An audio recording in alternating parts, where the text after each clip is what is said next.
Many things grieve us, my child, but blessed is the one who passes through the sufferings of this temporary life with patience and thanksgiving. Yes, we are bound to give thanks to God, who through sufferings prepares our mortal souls to become heirs of the eternal blessings of the kingdom of heaven. They indeed chasten us for a few days according to their own pleasure, but He for our profit, that we may be partakers of His holiness. Through various sufferings, He works in us an immeasurable and eternal glory. For this reason, it is neither necessary nor beneficial to despair when the Lord disciplines us. On the contrary, every soul benefits by being perfectly obedient to the physician of our souls and bodies, who during times of suffering operates upon the invisible wounds of each one of us, having us as his holy aim to grant us spiritual health, that is, the purification of the heart from unworthy passions. We are unfailingly obliged to offer unceasing gratitude through our deeds to this all-wise spiritual physician, instead of grieving him by any kind of sin. All the saints passed through life amid many sufferings and manifold afflictions, even though sin had no rightful claim over them, yet their life often became a true martyrdom.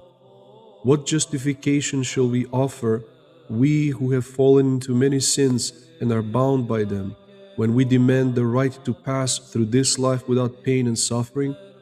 It is entirely certain that we are responsible for sin and therefore in need of the scourge of God's saving chastisement, so that we may have the blessedness, by the grace of the mercy of our man-loving God, to be saved into the kingdom of heaven.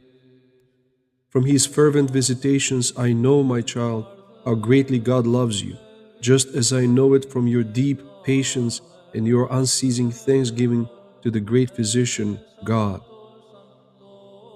Why are you sad and downcast as you walk the path of God? Those who should grieve are the ones who do not have this joy, those who have forgotten God and do not hope in the life-giving and eternal fountain of God. But we, who believe in the living God and place our hope in Him, ought to rejoice, for in the heavens we have a Father who loves us more than all fathers and mothers, and who cares infinitely to make us worthy of Himself. We fall at every moment, you say. Yes, I do not deny it. But we know that our nature is formed from clay, that it longs for the earth and seeks what is lowly, for the imagination of man's heart is evil from his youth. Within ourselves we see another law striving to enslave our free will, to subjugate it and make it a slave to sin.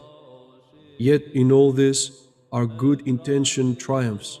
God has given us spiritual weapons with which to oppose every satanic assault. The glorified banner of the cross of hope, living hope in Him who said, I will never leave you nor forsake you. Hope in our Christ who was nailed to the cross. All who look to Him and hope in Him shall not be put to shame. The all-pure blood poured out upon the cross redeemed the sins of mankind, and from it life has flowed forth. Blessed is the man who trusts in Him. Be courageous, my child. Your pain will be transformed into joy. This suffering will bring you great benefit.